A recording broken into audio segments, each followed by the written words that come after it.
तो आदाब, नमस्कार, गुड इवनिंग, सत श्री अकाल। एक बार फिर आप तमाम लोगों का स्वागत है।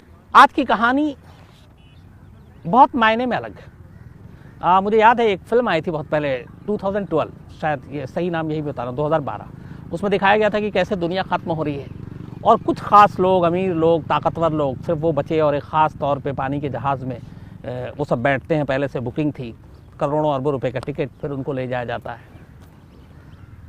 तो उस वक्त देख के ये समझ में नहीं आया था कि जिसने भी फिल्म बनाई थी एक कल्पना थी और सारी चीज़ें। लेकिन कई बार ये कहते हैं कि फिल्में समाज का आईना होती हैं और समाज में जो होता है वो फिल्मों में होता है। तो क्या वाकई ऐसी कोई सोच है कि कभी दुनिया ख़त्म होगी? तो एक तो कैसे ख़त्म होगी, दूसरा क्या वाकई कुछ लोग बचेंगे जिस तरीके से इस फिल्म में दिखाया गया? ये इसलिए है क्योंकि हकीकत की दुनिया में कुछ ऐसी चीज़ें हो रही हैं जो सोचने पर मजबूर करती हैं। आज की कहानी एक ऐसे प्लेन में हुई चोरी की है जिसको मतलब सुनकर ही अजीब इसलिए लगता है कि कैसा प्लेन, एक सुपर पावर कंट्री का प्लेन, जो उस वक्त के लिए है जब दुनिया एक तरह से तबाह होने वाली है, ख़त्म होने वाली है, और वो आसमान में होगी और आसमान से ही बाकायदा वो सब कुछ संचालित करेंगे, ऑपरेट करेंगे। तो आप सोचिए कि उस प्लेन की अहमियत कितनी होगी, वो प्लेन महंगा कितना होगा। और उसी प्लेन के अंदर में घुसकर कोई चोर चोरी करके चला जाए तो फिर इसे आप क्या कहेंगे? तो कहानी आज ऐसी ही एक प्लेन की है, चोरी की है। लेकिन इस चोरी की कहानी पे जाएं इससे पहले इस प्लेन के बारे में जानना ज़रूरी है कि क्यों ये प्लेन इतना अहम है और इस प्लेन को बनाया क्यों गया है, ये भी जानना ज़रूरी है। क्योंकि 2012 की वो फिल्म बहुत सारी चीज़ें याद दिलाती हैं। ये टॉप सीक्रेट प्लेन है जिसमें चोरी हुई है। अब ये टॉप सीक्रेट प्लेन क्यों बनाया, पहले उसकी कहानी है। कई धर्मों में ये कहा गया है कि एक दिन दुनिया ख़त्म होगी। कुरान में है कि क़यामत आएगी और क़यामत के साथ दुनिया ख़त्म। बाइबल में भी कहा गया है कि प्रलय आएगा। इसी तरीके से बाकी जगहों पे कहा गया है कि एक दिन दुनिया ख़त्म होगी। बहुत सारे धर्मों में है ये बात। बाकी बहुत सारे धर्म का मैंने नहीं पढ़ा, इसलिए पुख्ता तौर पे नहीं कहूँगा, लेकिन जहाँ पे जानकारी है वो बताता हूँ। तो प्रलय है, मतलब कि दुनिया ख़त्म होगी, दुनिया का अस्तित्व ख़त्म होगा, एक आखिरी दिन होगा। ख़ासतौर पर अगर आप बाइबल की बात करें, बाइबल में भी इसका जिक्र है और इसका जिक्र है बुक ऑफ रिवलेशन, जो कि क्रिश्चियन बाइबल का फाइनल पार्ट है, बुक ऑफ रिवलेशन।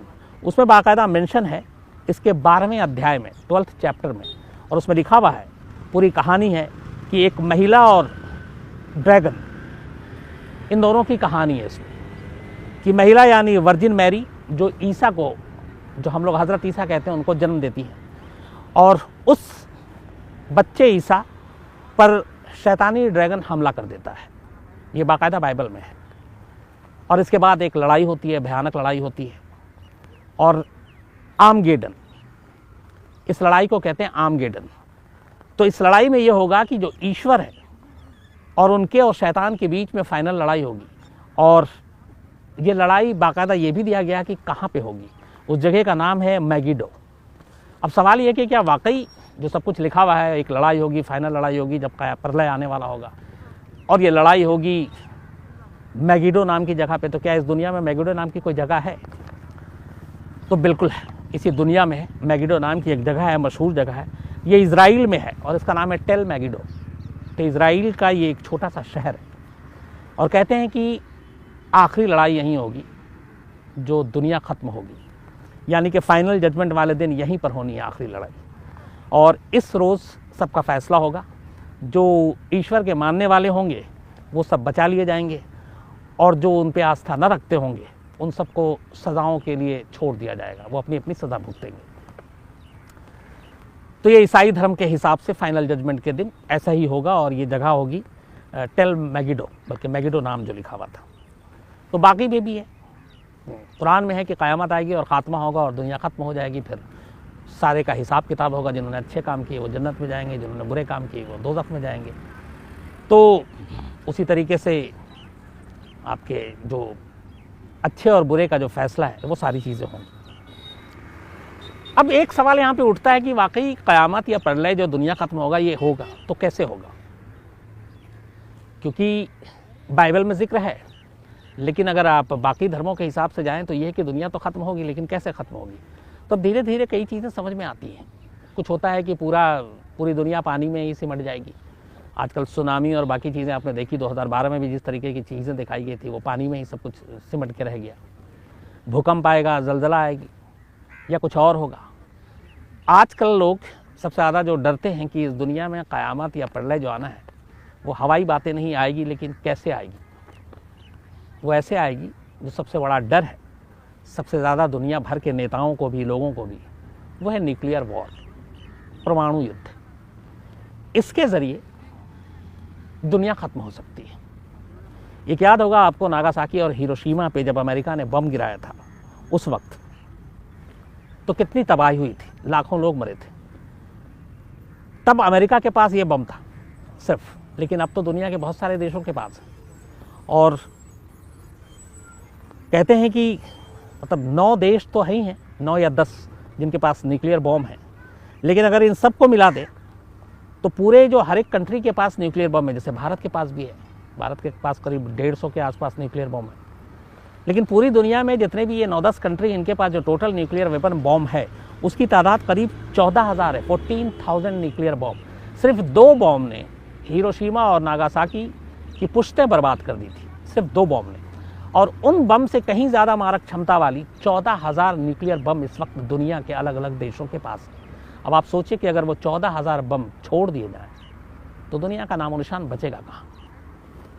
तो इसीलिए न्यूक्लियर वॉर को लेकर सबसे ज़्यादा लोग डरे रहते हैं कि अगर न्यूक्लियर वॉर हुआ तो फिर कुछ नहीं बचेगा।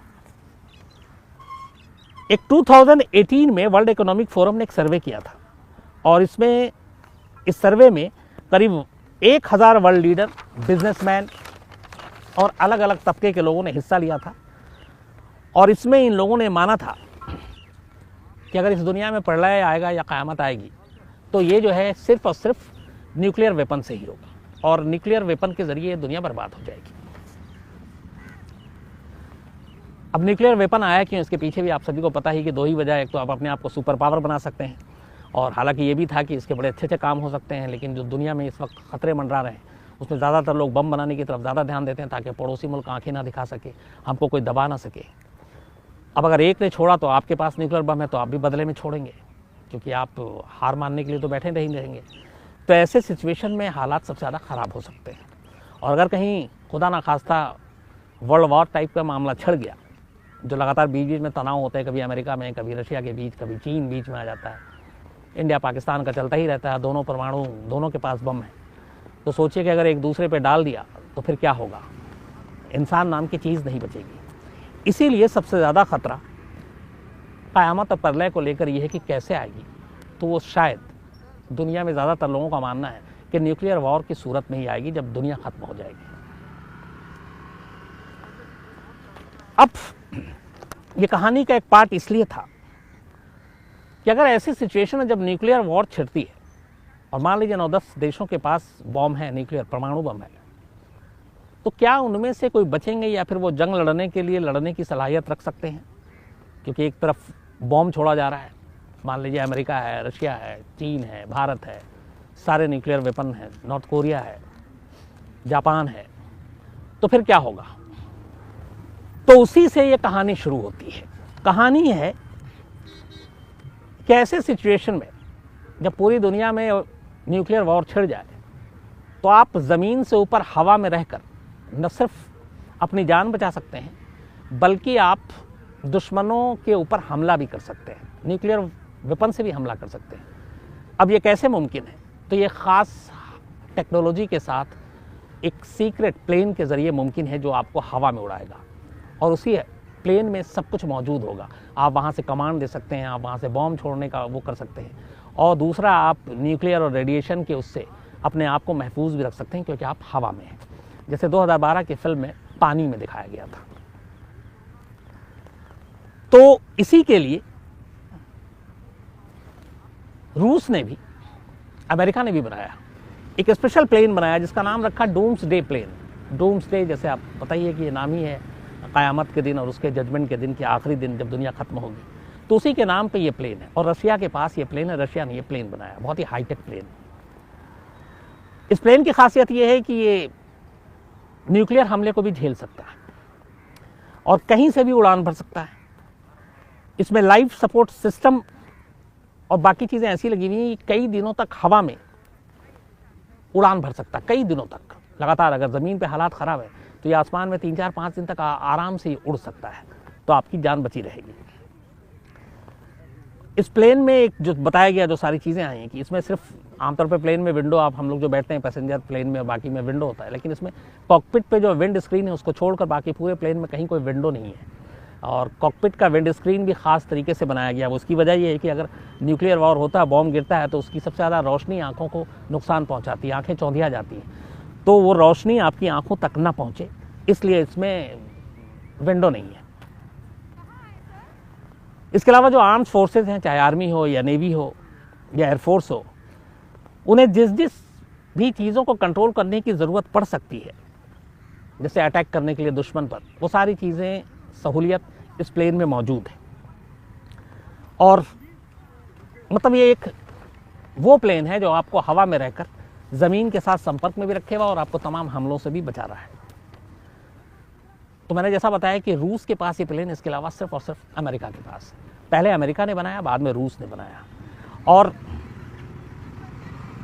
इसी डूम्सडे प्लेन का नाम जो दिया गया था वो सिर्फ यही सोच कर दिया गया था कि जब ये दुनिया ख़त्म होगी और लगभग न्यूक्लियर वॉर होगा या किसी भी और सूरत में, तब यही वो एक चीज़ है जो आपकी जान बचाएगी और जिससे आप दुश्मन देश और दुश्मनों पे हमला भी कर सकते हैं अपनी जान बचाते हुए।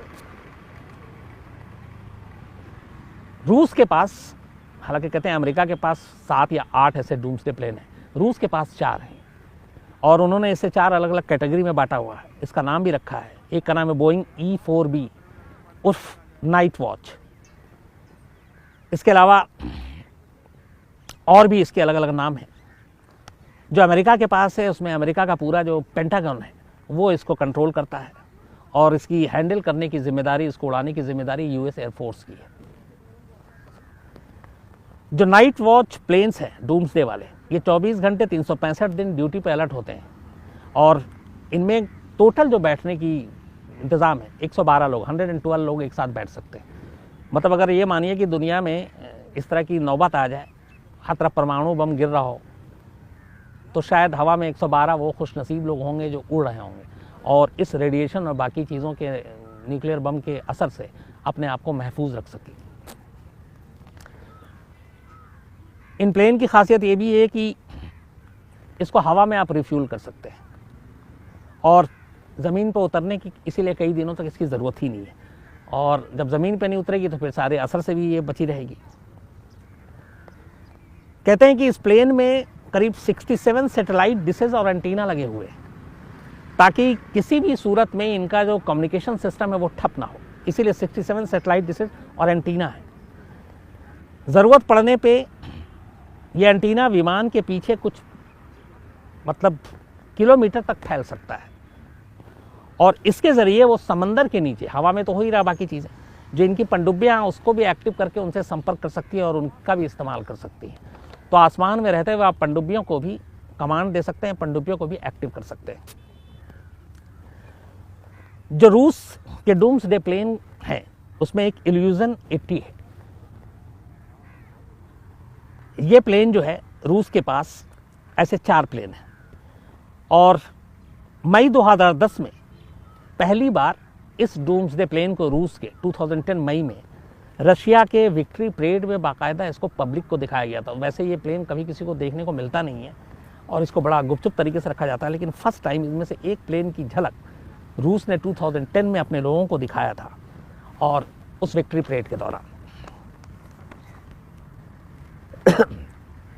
सबसे पहले 1985 में रशिया ने इस डूम्सडे प्लेन का ट्रायल किया था और ये उड़ान भरा था। अब उसको 85 के हिसाब से करीब 35 साल हो गए, तो 35 साल प्लेन मतलब काफ़ी पुराना हो गया और इसीलिए अब खबर ये आई है कि 2025 तक, यानी कि अभी 20 ख़त्म होने वाला, अगले 4 सालों में जो रशिया है वो इस डूम्सडे प्लेन को नए सिरे से रिप्लेस कर रहा है और उसकी बाकायदा पूरी तैयारी चल रही है, उस पर काम चल रहा है और अब वो नए हिसाब से, नई टेक्नोलॉजी के हिसाब से इन प्लेन को बनाएगा जो ऐसे प्रलय या क़यामत के दिन उन लोगों को ज़िंदा रख सकें और दुश्मनों पे हमला करने का मौका भी दे सकें। तो ये जो प्लेन है जो 2025 में अब रिप्लेस होना और पहली बार 1985 में बना था, हाई सिक्योरिटी मिलिट्री निगरानी के अंदर ये डूम्सडे प्लेन खड़े हैं रूस में। रूस के दक्षिण पश्चिम में एक जगह है तगनरोग। तगनरोग नाम का एक शहर है और इसी शहर में रूसी वायुसेना का, रूसी एयरफोर्स का एक बेस है जो भयानक, मतलब बहुत ही ज़्यादा हाई सिक्योर्ड है।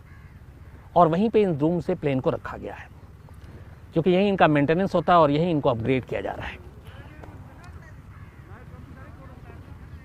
दिसंबर, अब लगभग आज 16 दिसंबर है, 26 नवंबर अभी हाल में गुजरा है। ये घटना उस दिन की है। 26 नवंबर को कुछ एक्सपर्ट्स इस डूम्सडे प्लेन में से एक प्लेन में घुसते हैं, दाखिल होते हैं, उसको निरीक्षण करते हैं, देखते हैं कि उसमें क्या कुछ है और उसके बाद सब कुछ ठीक ठाक था। इसके बाद फिर आता है दिसंबर, आज 16 है, 12 दिन पहले 4 दिसंबर को फिर कुछ अफसर जाते हैं एयरफोर्स के इंस्पेक्शन करने के लिए उसी प्लेन में। लेकिन जब वहाँ जाते हैं तो वो हैरान रह जाते हैं। उस प्लेन के अंदर से बहुत सारे इंपॉर्टेंट पार्ट्स और पुर्जे गायब थे। अब ये बात जब पता चली तो हर तरफ हड़कंप मच गया। एक तो रूसी एयरफोर्स का मोस्ट हाई सिक्योर इलाका जो पूरी तरह से एकदम प्रतिबंधित है, सिक्योरिटी के ज़बरदस्त इंतज़ाम है, और एक ऐसा प्लेन जिसको क़यामत के दिन के लिए आपने संभाल कर रखा है, उस प्लेन के अंदर कोई चोर घुसता है और पुर्जे चुरा के चला जाता है। तो ये किसी, मतलब आम जगहों की तो छोड़िए, ऐसी जगह पे चोरी होगी तो फिर तो सारे अफसर और जितने भी उसके वहाँ पे जो इंचार्ज हैं, इन सभी का नींद हराम होने के लिए काफ़ी है। बाद में जब फिर बाकी टीम पहुंची, जब ये खबर फैली, हड़कंप मचा, तो अब इंस्पेक्शन के लिए बड़े अफसर सब पहुंचे वहाँ पे। जब उन्होंने पूरे प्लेन की जांच की तो पता चला कि प्लेन के अंदर से कुल रेडियो उपकरण के 39 पुर्जे और 5 रेडियो बोर्ड ये गायब है। और ये सारे इस प्लेन के लिए सबसे इम्पॉर्टेंट पार्ट पुर्जे हैं। तो 39 पुर्जे और 5 रेडियो, करीब टोटल मिलाकर 44 पार्ट्स गायब। अच्छा, इनमें से कुछ प्लेट्स ऐसे थे, चूँकि ये आपको एक तो न्यूक्लियर हमले से भी बचा के रखना है, इस प्लेन में खासियत है, तो कई इसके उपकरण और पुर्जे ऐसे थे जो सोने और प्लेटिनम के जैसी महंगी धातुओं से बने हुए थे, गोल्ड और प्लेटिनम जैसी महंगी धातु से, क्योंकि उनकी ज़रूरत थी वहाँ पर। तो अब जब ये चीज़ें पता चलीं तो रूसी एयरफोर्स में हड़कंप मच गया।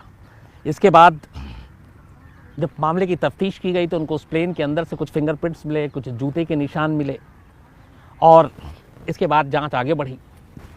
लेकिन अभी इतने दिन बीत चुके हैं, कौन चोर था, किसने, वो कैसे प्लेन के अंदर दाखिल हुआ। हालांकि फिर ये बात आई कि ये जो भी चोर था ये कॉकपिट के थ्रू प्लेन के अंदर दाखिल हुआ था, लेकिन वो कौन था, क्या था, यहाँ तक कि जो आसपास में सीसीटीवी कैमरे थे उनका भी रुख मुड़ा हुआ था, दिखाई नहीं दे रहा था, तो चोर तक वो लोग पहुँचे नहीं। इसको लेके एक बड़ी कमेटी बनाई गई है बाकायदा, और वहाँ के मिनिस्ट्री ने इसके ऊपर बाकायदा स्टेटमेंट तक देना पड़ा है। एक प्रेस ब्रीफिंग के दौरान वहाँ की मिनिस्ट्री ने ये कहा है कि ये बहुत ही सीरियस मामला है, ना सिर्फ हम इसकी जांच कर रहे हैं बल्कि आइंदा ऐसा ना हम इसके पुख्ता इंतज़ाम भी कर रहे हैं।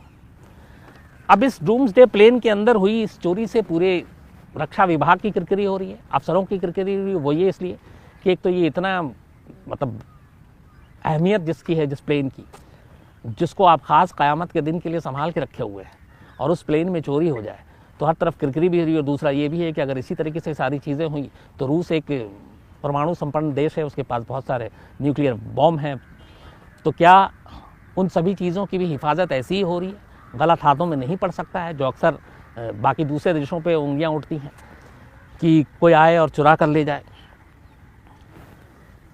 तो इसलिए इसको लेके रूस पे काफ़ी कुछ किरकिरी भी हुई, क्योंकि रूस के बाकायदा जो रक्षा विभाग है उसने प्रेस कॉन्फ्रेंस की, तो पूरी दुनिया के मीडिया में भी ये खबर आई, और इस तरह के प्लेन के बारे में फिर जानकारी भी सामने आई कि ऐसी भी कोई प्लेन है जो ख़ास मौके के लिए संभाल कर रखा गया है। तो ये है उस प्लेन की चोरी की कहानी, जिस प्लेन को आप सिर्फ अंदाज़ा लगाइए। मैं फिर जब इस कहानी पे रिसर्च कर रहा था और जब इसी कहानी में पढ़ी, तो पहली चीज़ मैंने शुरू में जैसे आपको कहा था कि 2012 वो फिल्म मुझे याद आ गई थी, इसलिए कि वो पूरा सीन जो है आप में से मुझे लगता है ज़्यादातर लोगों ने देखी होगी, नहीं देखी होगी तो एक बार मौका मिले तो देखिएगा। कि कैसे एक दुनिया ख़त्म हो रही है और एक जहाज़ के ही अंदर जो है बस वो लोग बचे हुए हैं, वो सारे अमीर लोग हैं, बड़े लोग हैं, ताकतवर लोग हैं। तो यहाँ पे अंदाज़ा लगाइए कि एक ऊपर वाला ना करे कभी ऐसा हो कि न्यूक्लियर वॉर छिड़े, क्योंकि उसका अंजाम हम सबको पता है। हिरोशिमा नागासाकी ने झलक दिखा दी है और वो तो कुछ भी नहीं था। अब तो जैसा मैंने बताया कि 14,000 ऐसे बॉम्ब दुनिया के 9, 10, 11 देशों के पास हैं, तो एक ने चलाया तो फिर आप सोचिए। वैसे भी वर्ल्ड वार की सबसे बुरी चीज़ ये होती है कि उसमें गुटबंदी हो जाती है। ये नहीं है कि दुनिया के जो 200 या 206 या 7 देश हैं वो सब अपनी अपनी अलग अलग लड़ाई लड़ते हैं। उसमें सीधी टीम बन जाती है कि अगर अमेरिका के एक तरफ है तो अमेरिका के साथ 30-40 देश कौन से होंगे, रूस अगर एक तरफ है तो रूस के साथ 30-40 देश कौन से होंगे, चीन के साथ कौन होगा। तो जब ऐसी गुटबंदी हो जाती है तो अगर एक गुट ने फिर एक बॉम्ब छोड़ा तो दूसरा गुट, उसके पास भी बॉम्ब है, वो भी छोड़ेगा, तीसरा फिर छोड़ेगा। तो इस तरीके से धीरे धीरे पूरी दुनिया इसकी जद में आ जाएगी और दुनिया ही ख़त्म हो जाएगी। तो फिर आखिर में वही सोचता हूँ कि ये जो क़यामत है, ये जो प्रलय है, ये कैसे आएगी। शायद इन्हीं ज़रियों से आएगी या कोई और ज़रिया होगा। इसके बारे में ज़्यादा कुछ चूँकि पता ही नहीं है तो आपसे क्या शेयर करूँ, बताऊँ। लेकिन हाँ, अगर ये सच है कि क़यामत और प्रलय जो उसमें सारी चीज़ें हैं, तो तरीक़ा क्या होगा। अगर आज की इससे ही से पूछें आप, तो दुनिया के ज़्यादातर जानकार जो डरे हुए हैं वो सिर्फ एक ही चीज़ को लेकर, और वो है न्यूक्लियर वॉर, कि जिस दिन ऐसा हुआ उस दिन ये दुनिया ख़त्म हो जाएगी। तो दुआ यही है कि ऐसा ना हो। न्यूक्लियर का इस्तेमाल बिजली के लिए, बाकी अच्छे कामों के लिए हो, वो जो बाकी सारे देश कहते हैं, हथियारों की होड़ के लिए ना हो, यही दुआ है।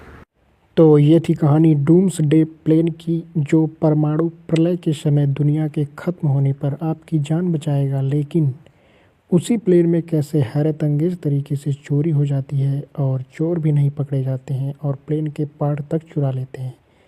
मिलते हैं नए वीडियो में। धन्यवाद।